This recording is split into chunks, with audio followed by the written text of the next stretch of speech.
Hey YouTube, in this video I'm going to be talking about what speed is and how you can use this knowledge of what it is to get faster. So, what is speed? Scientifically, speed is distance over time, but what is speed as a track and field athlete? Because obviously, speed would be distance over time, that's obvious. But how do I get to improve the time, which is the main thing? And with some simple crossing over, you're going to find out to improve the time, you need to do something with speed and distance. You can't change your distance, but you can change your speed, which means to improve the time, you're going to have to go into a more deeper level on improving your speed. So what is speed in a track and field sense or track sense? Speed is stride length times stride frequency. Once you understand this, it's quite obvious. Oh, okay, so if I want to get faster, I need to increase my stride length, I need to increase my stride frequency. But how do you go about doing this, and what do you need to know? What numbers do you need to be reaching if you want to improve? Well, first of all, if you can't sprint with a 2 meter stride length, even if you're close, I don't care if it's 1.99, even if you're close, that's not 2 meters. If you can't sprint with a 2 meter stride length and have a stride frequency of at least 4 hertz, hertz being how many times you can take a step in a single second, then you're not moving. You think you are, but you're not actually moving. I would say you're running. You're not sprinting, you're running. Once you've got those two, now you can actually say you're sprinting. And how do you get those two? I've already made a video on stride length, and I'm going to be making a video on stride frequency. Though, to be quite honest, there isn't much of a need to make a video on stride frequency. The easiest one to get is the 4 hertz for stride frequency, and the hardest one to get would be the stride length on 2 meters. But once you've got these two, then you're going to be able to cover 100 meters in 50 steps. If you really want to take this seriously, you're going to have to look at a video of you running 100 meters in a competition, by the way. And you're going to have to count the steps. See how many steps it took for you to cover it. If you can't cover 100 meters in 50 steps, there's something missing that you need to work on. If you're able to cover it in less, well done. But if you can't cover it in 50 steps, it's something you need to work on. From there, this is like the base form of where you are once you've got to 2 meters and a stride frequency of 5. If you really want to start to be moving faster and faster and faster, then you're going to have to realize that your stride frequency will eventually cap out. There will be a moment where you cannot turn over your legs any faster. And I think the fastest humans are actually able, like genetically ever, to turn over their legs, it might be like 6 hertz. But even if you look in the Olympics, one of the fastest turnovers is held by Su Chan, who holds the fastest 60, obviously, because it makes the most amount of sense. And he can turn over with about 5 hertz. And if you're turning over at 4 hertz, that means you still got a range that you need to be working in. And if you look at the elite sprinters again, just across the board, most of them, they turn over at about, I think it's like 4.4 to 4.8. The higher the frequency, the better it is, as long as the stride length isn't suffering. So you want to get your stride frequency to around there. But once you've gotten there, because this will happen quite quickly. In fact, you might even realize that you already have this stride frequency before you even do anything. You haven't got a stride length, but you've got a stride frequency. The problem is, how do I manage to keep the stride frequency without it disappearing? Because as you increase your stride length, you're going to notice something. Your stride frequency is going to decrease to compensate for this, but it's not going to decrease enough. So you will still be able to PB as long as you focus on increasing your stride length, but your ground contact times are going to go up. So if you want to keep the stride frequency, then you're going to have to get off the ground faster. Now you're getting on the ground and you're staying on the ground for a bit longer than you were before. Not much, but you're staying on the ground for longer. Now you're going to have to learn how to get off the ground fast, like how you was before, but with the increased stride length. And this is going to take a while. As long as you keep doing what you normally do in training and you try to emphasize stride length more when you're sprinting, when you're doing plyometrics and stuff, if stride length can be emphasized in plyometrics. Bounds, for example, would be an example of a plyometric that can be used to emphasize stride length. Then just keep doing all of this, and then after a while, your body's going to learn how to quickly get off the ground again, and then your stride frequency will go up. it should, but it might take a while, but other than that, the stride frequency go up. So that's a great way to increase your times. You just need to increase your stride length, and after a while, your body will adapt, and the stride frequency will just go back up. If you actually calculate, which I recommend you do, you calculate your 100-meter stride length, stride frequencies, and look at the times, you're going to realize that most people, when they get faster, by a lot, their 100-meter times obviously decrease, but the stride length is the thing that improves, not the stride frequency. And the stride frequency decreases. It doesn't decrease at a rate well enough to balance out the stride length increase, otherwise you wouldn't have PB'd. But it does decrease, and the steps also decrease too. I've noticed this in my own numbers. You might not notice this because maybe your stride length is fine, you just need to focus more on stride frequency, and your frequency improves, then your times drop. That might also happen. But generally, when you see big improvements, it's because you're covering more ground faster. Well, you're just not even just covering ground faster, but you're just covering more ground in a certain with each step than you were before. Not so much that your steps are happening at a faster rate, but if you can get your steps to happen at a faster rate, then great. Now, if you want to get into the sub-elite category, the sub-elite category is for athletes who aren't running sub 10, but they're running 10 seconds, and it's like low 10 seconds. I'd say 10.5 and down.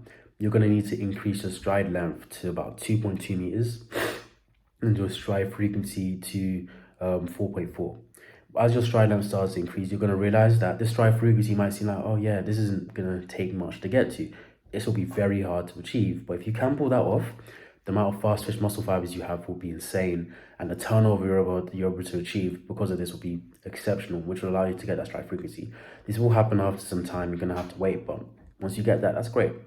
So generally, the main easiest way to do it would be to focus on the stride length and then get the stride frequency. If you want to figure out how to improve your stride length, I already have a video on that, and if you want to get the stride frequency, I will be making a video on that too.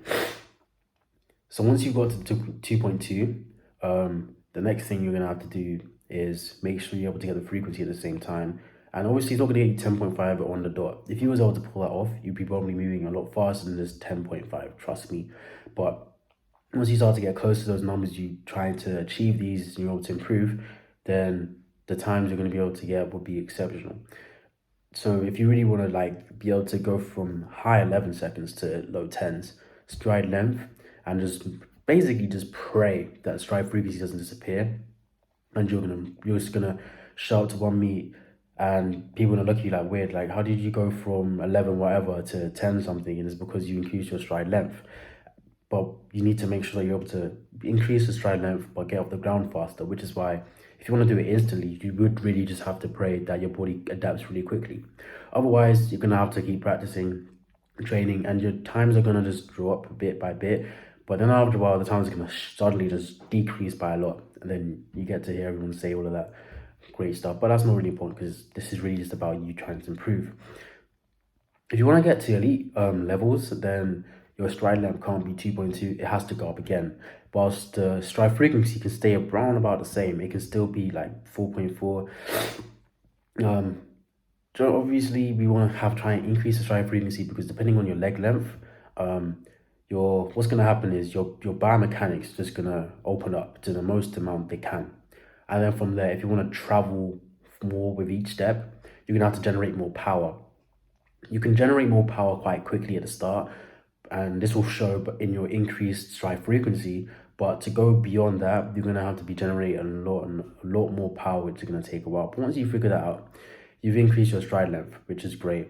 So you're able to get off the ground fast and keep your stride frequency so you're traveling faster. But if you want to get to elite levels, then the 4.4 frequency, that needs to stay. If you can get higher, that's better. But the stride length needs to be around 2.3 meters. If you can get your stride length to 2.3 meters, I will see you at the Olympics. It is that simple. If you can get your stride length to there and above, even if you can get to above, that's great. I think Usain Bolt has a stride length of about 2.44. I would check if I could get it up fast enough. But he has a stride length of about 2.4. Whilst most people he was competing against had a stride length of about stride length of 2.4. That was his average. And most people he was competing against had a stride length of about 2.3 2.3 high. I think Suffer Powell had a stride length of like 2.35, and then Tyson Gay had a stride length of like 2.3. But the reason why um what's it Tyson Gay won, well, not won, but came second, beat Suffer Powell in the 2009 Olympic, no, 2009 Olympics, 2009, well, I'm not even sure if it was a Diamond League. But the reason why Tyson Gay beat Suffer Powell wasn't because of his stride length, but because of his frequency. So imagine trying to get these two athletes, trying to get Suffer Powell and Tyson Gay. If you could mix them two together, they like the stride length and the stride frequency. There's a good chance that one of that type of athlete would be able to beat Usain Bolt, because Suffer Powell and Tyson Gay, because Usain Bolt's an anomaly, so we can't really use him as an example. But Suffer Powell and Tyson Gay are like the general average sprinters you could possibly get. Obviously, the peak versions of them, but this is the type of sprinters you get a lot. You either have stride length dominant and stride frequency dominant.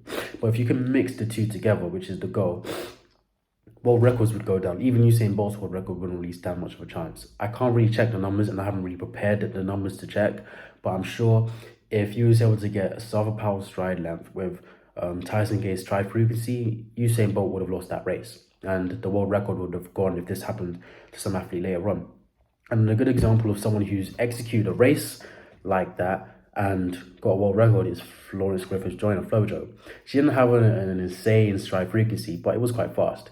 And she was able to know how to open up her body with the right stride length at the right time whilst in a 100-meter race, improve her frequency, and do a lot of actually quite insane things when I think about it, to be able to pull off a world record that no one's been able to touch so far in the women's. People even think she's doping, which I don't think she was, because the way she ran that 100 meters kind of impossible, even if you were doping.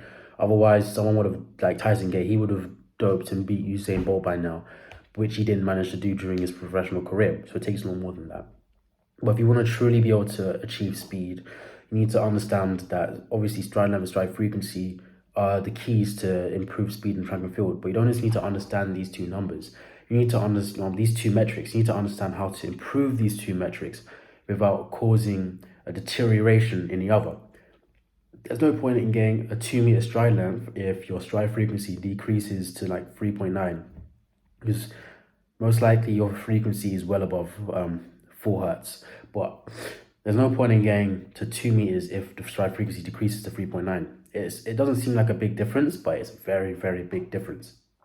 So if you can manage to increase your stride length, increase your stride frequency, at the same time, your 100-meter times will drop drastically. Because generally during a season, your stride length will stay the same, but your stride frequency will improve. Like your stride length might improve a bit, a bit more than how it was last season. Then as your body gets more used to this, your stride frequency will improve, and get back to how it was the year before. And this won't take long. The reason being is your stride length probably didn't change by much. It's more so that your execution and your power changed. So maybe your stride length improved by a lot, maybe it didn't. But once you've got that down, the stride frequency just improve throughout the season, and then you just get faster. That's like, if you was to look at most sprinters throughout the entire of the season, I'm sure you see that stride length doesn't change much, unless they specifically train to improve their stride length. But it's their frequency that improves again, that allows them to get faster.